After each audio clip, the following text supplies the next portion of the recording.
Most entrepreneurs don't fail because they picked a hard idea.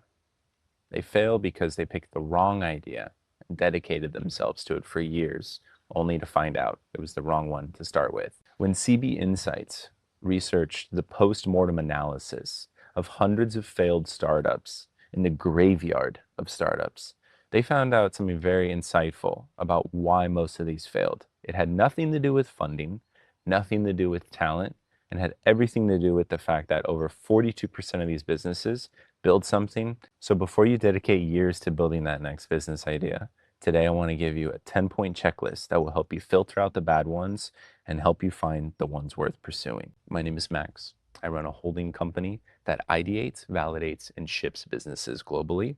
We've launched over 20 plus businesses, ranging from publishing businesses to technology businesses to even a hostel. Everything I've learned in the 20 plus businesses that we've launched, from the good and the bad and the ugly, go into what this channel is all about. I teach the lessons, the frameworks, and the systems that I use to be able to afford the freedom to run my businesses where I want, when I want, spending about 8 to 10 months a year traveling around the world, living the dream life that I've always wanted. And I'm hoping that these systems will be able to help you do the same. Let's jump into it. The clarity test. Do you know what you're building and for whom? And that's exactly why most people, unfortunately, skip over them. Number one, you can explain it in one clear sentence. If you need a whiteboard in 3 minutes and a large mind map to be able to explain the idea, you don't have an idea. You have confusion and fog. If you can't explain it in a sentence, you can't sell it in a sentence. And if you can't sell it in a sentence, you don't have a business. One of my favorite structures that I go back to time and time again is this formula. I help who do what so they can dream outcome without the pain of what they're expecting. Sign number two. You can name exactly who this is for and why they need it. Everyone is not a market. Everyone is a fantasy that helps you avoid choosing your real target customer. A 35-year-old dental practitioner owner who's still doing payroll spreadsheets at 9 p.m. on a Sunday when they'd rather be with their family or getting rest. It's a clear person. A single market of just one type of person you understand really well is going to be a million times more valuable than a generic market that covers millions of people that you know nothing about. If you narrow down on a specific customer, you're shrinking your market size and potential upside, which you're not. You're making a wedge for you to have an entry point into the market. As soon as you have traction and you have revenue and you have a team, you can always proceed to go to other markets and expand beyond that original persona. But you have to start with one specific group. Act 2, the demand test. Signs 3 to 5. Does the world actually want this, or do you want it? Okay, that was the easy part. Now things get a little bit harder from here. But that's okay, because even though 80% of the ideas might not survive the next few checks on this list, you'll at least have saved yourself 18 months and all of your savings pursuing something you shouldn't have in the first place. Sign number 3, you know their problem and you know how they solve it, you know how painful it is, and you know how much they're paying right now to solve it. There's a great book called The Mom's Test by Rob Fitzpatrick. It's great for this one. It's a 2-hour read. I suggest you read it if you want to dive into this one a little bit more. The core idea is this. The whole thesis is people don't ask if your idea is a good idea. The whole thesis is this. Stop asking people if they think this is a good idea. Because if you ask your mom if your idea is good, she's going to tell you it's a good idea. Your friends are going to tell you it's a good idea. Compliments are not real data. At the end of the day, people really understand the problems in their life. They might not know how to solve them, but they can really talk about the problems. So hone in on that. Ask about those. They own their own problems. You own the solutions. People know what their problems are. They don't know how to solve them, though. So go around and start collecting problems and map your solutions to the existing problems. A bad question is, would you use this? A good alternative to this would be, walk me through the last time this happened to you. Do you think this is a good idea? What are you using right now to deal with this problem? Would you pay me $50 a month for this? What have you already spent to solve this exact problem? Problems The only feedback that you should really listen to when they're giving answers is the ones that cost them their time, their money, and their reputation. If the answers contain those in the feedback, you're getting yourself extremely valuable data to decide if you should pursue this or not. The book has two rules that you should really emphasize when you're going about reaching out to these possible customers and trying to understand how they solve these problems in their life. Number one is focus on their life, not your idea. Don't come in saying, I want to talk to you about my new great idea. It's going to distract the conversation, and you're not going to get data that will actually help you decide if you should do this or not. Focus on their problems. And number two, you're going to be focusing on asking them specific things about their past, how they've solved the problem, the pain points getting along the way, what sort of competitors they're currently, like buying solutions from. Don't focus on the lofty ideals of what the future could be with your awesome solution. It's easy to get sidetracked with that, and people might kind of lie to you if you're talking about your awesome app idea and how cool it would be and how it would change everything. Focus on the real data, the real pain points, and the real past, the evidence. Sign number four. It's a problem we're solving for them, not just for you. Between a minor inconvenience and an expensive problem, you need to determine which one this is. Does this solve a real pain, a throbbing headache in their life? Or is it a proactive solution like a vitamin C vitamin that will make their life a little bit better? It's a lot harder to sell vitamins than it is to sell pain medication. So you need to understand, are they currently duct taping a solution together? Is there a spreadsheet they're trying to throw together that solves this? Or do they have a line item in their budget that's already dedicated to solving this problem between the two? It's a lot easier to sell an urgent need than it is a possible future solution. That might be nice. A gut check I like to go through is if your customer solved this problem today with your solution, how much time, money, and a headache does it save them? And can they put a number on it? Because if how much time, money, effort, or pain is solved for them after using it, and what's the number on that? And if you can't put a number on that, the customer can't put a number on that. And if y'all can't put a number on it, you can't sell something to someone who doesn't know what you're selling and for how much you're selling it for. Sign number five. And this is the one that actually scares a lot of people, and it shouldn't. And that's competition. If you see someone or some sort of business already offering a very similar solution, that's a great sign. They've spent the time, money, and effort to validate your idea. Most people get scared about competition. I love competition because it validates that there's actually a payable need for this solution. A market with no competition is not a gold mine. A market with no competition is a graveyard waiting to put your head as the first. No competition usually means one of two things. The first one is you're a super genius who thought of an idea that no one's ever had before, which unfortunately with 8 billion people in the world is just statistically unlikely. Or number two, which is usually the more common one, is people have tried it before, they've failed, they can't stick in the market. When a great team meets a lousy market, the market will win. The market wins every time. So pick a market that's already proven it's eating. Competition are proof that the dogs are eating the dog food. Point being is, if people are successfully selling a similar solution to customers in that space, it validates that the market is buying solutions. It's that simple. The nuance that I need you to understand is this: it doesn't mean you need to walk into a bloodbath with no plan. It means use competition as evidence and then go find a segment that they're serving poorly or avoiding altogether. Which brings me to point number 6, or higher quality. Sign 6. You either have a solution that's faster, cheaper, better, or specific to a specific person. The point is, validation tells you a market exists. Your edge is the reason why they chose you instead of the other people. Almost every customer on earth is shopping for a solution that goes through one of these doors. You need to decide which one of these 4 doors you'll be offering to your customers. Door number 1, it's better. It works better, it's higher quality, does more. This is usually a more expensive way to go about things, but has a higher upside to it. Think luxury markets, think fancy hotels, think high performance vehicles. You have to put a lot into it, but you get a lot in return. Number 2, it's faster. Get somewhere to the solution quicker. It's the difference between buying a plane to get to the other side of the world and a train to get to the other side of the world. It might cost a lot more, but it's going to save them time, which is one of the few resources we can't buy more of. Number three, cheaper. It costs them less money.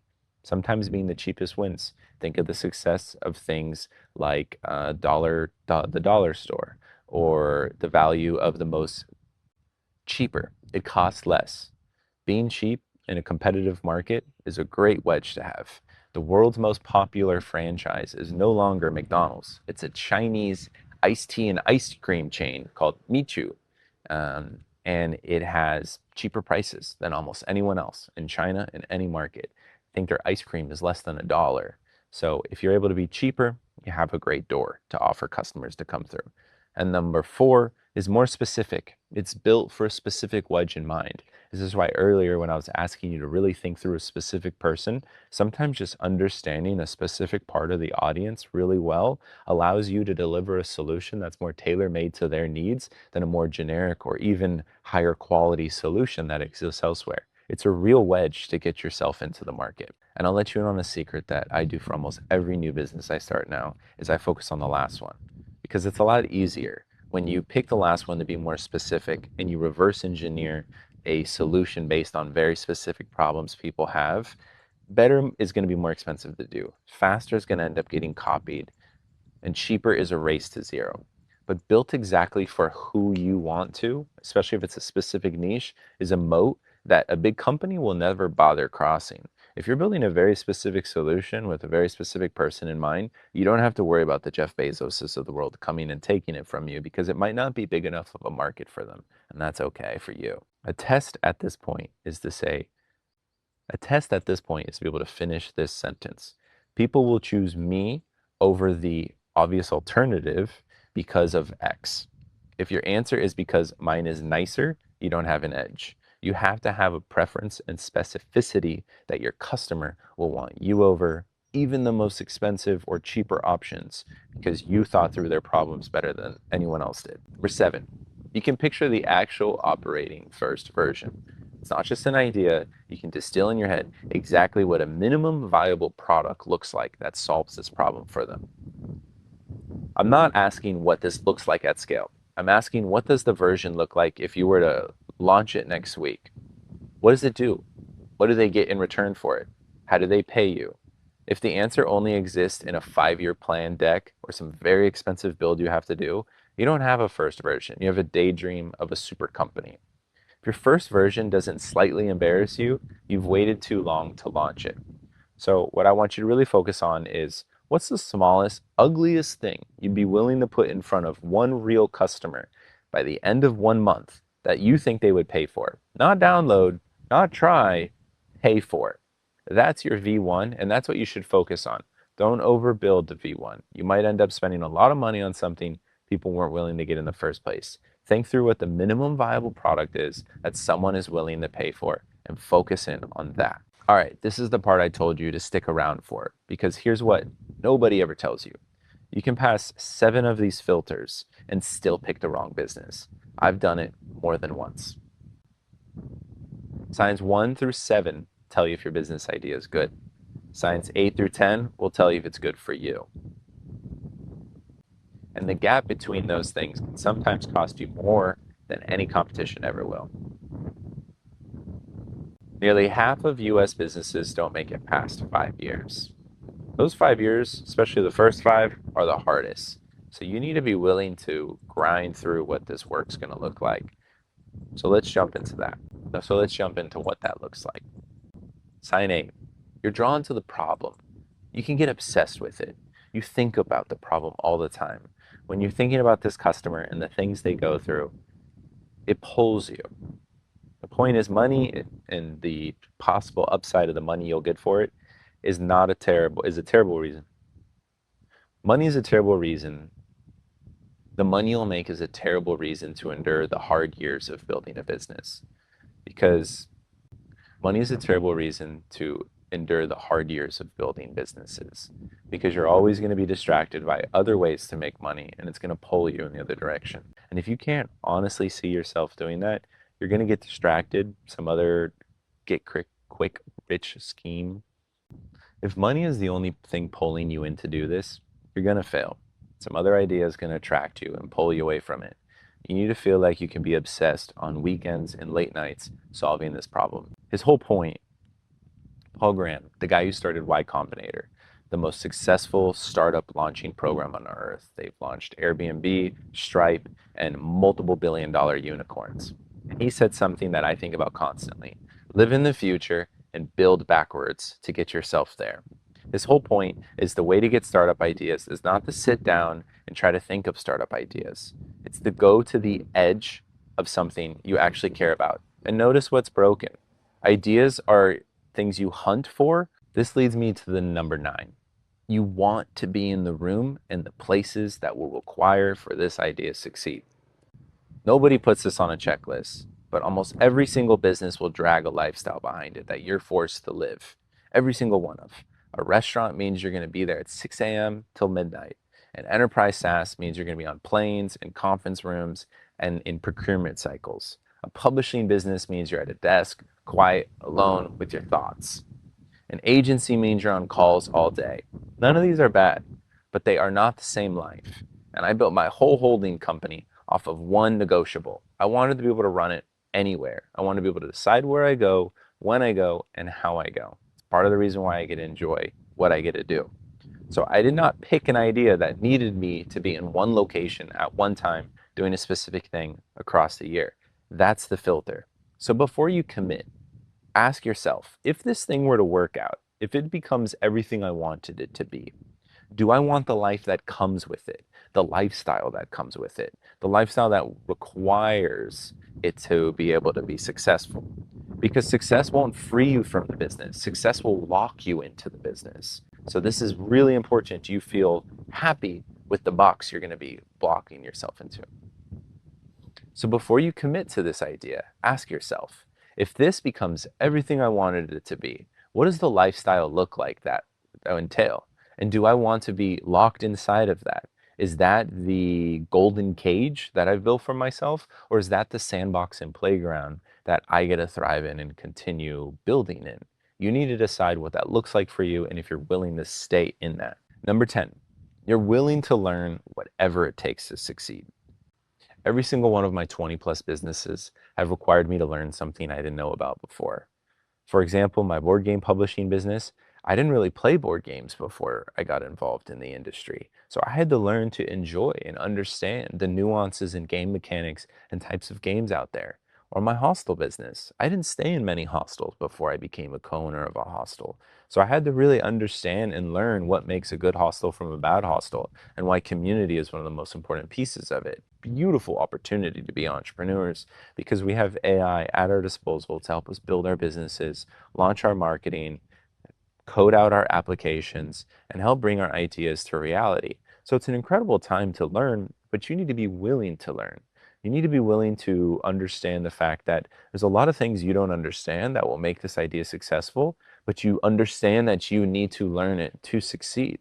So you're going to be putting on the student hat often. You're going to be asking your questions to customers, competitors, to adjacent industry experts, trying to learn and soak up as much knowledge as possible. And this is the most important one. And it's the reason why I left it as the last one, is I want you to look at the gaps between what this idea requires you to do and understand and where you're currently at. Now say, am I excited about that gap? Do I look forward to learning these new things? Do I look forward to learning about how to use AI for this? Do I look forward to learning maybe the specialty skills or the cooking culinary discipline required to bring my restaurant to life? And if you're excited about the idea of learning that education, you found yourself an incredible 2-for-1. Not only do you get to build a business and be an entrepreneur, but you get to pursue and learn something that you're enjoying to pursue and learn. And I think, to me personally, that's one of the best things a business can be, is basically a self-prescribed education building out your business of your dreams. So 10 signs, 1 sentence, 1 person, real pain, worth solving, competition exists, there's a clear wedge to get yourself in, a clear picture of what V1 looks like, you're drawn to the problem, you're wanting to get into the rooms that will require you to be in for it to succeed, and you're willing to learn how to get there. If you have 8 or more, go for it. You're in the right zone. Commit. If you've got 5 to 7, you don't have an idea problem per se, you have a research problem. Follow the mom test, read the book, and get out there and start talking to some potential customers. If you have less than 5, great news. I just saved you a lot of money and a year of work. Scrap the idea. The point of these filters and checklists is not to prevent you from pursuing an idea. It's to prevent you from wasting a year of your time and a lot of money pursuing something that might discourage you from doing it again. Most people never go all in on anything, and they're most likely not to go all in on something twice in a row if the first one didn't do well. So I want to make sure when you do go all in on something, it's the right one and it's the right choice. So go ahead and score your ideas right now based on your own. If you felt this idea was helpful and you're either a 9 to 5er or a early stage entrepreneur or just someone who's considering pursuing an idea, I have a school community with myself and some other people who are ideating and validating and launching their startups, their businesses, and their ideas. It's completely free to join. You can get the link in the comments below, and I'm looking forward to seeing you there. Have a great day.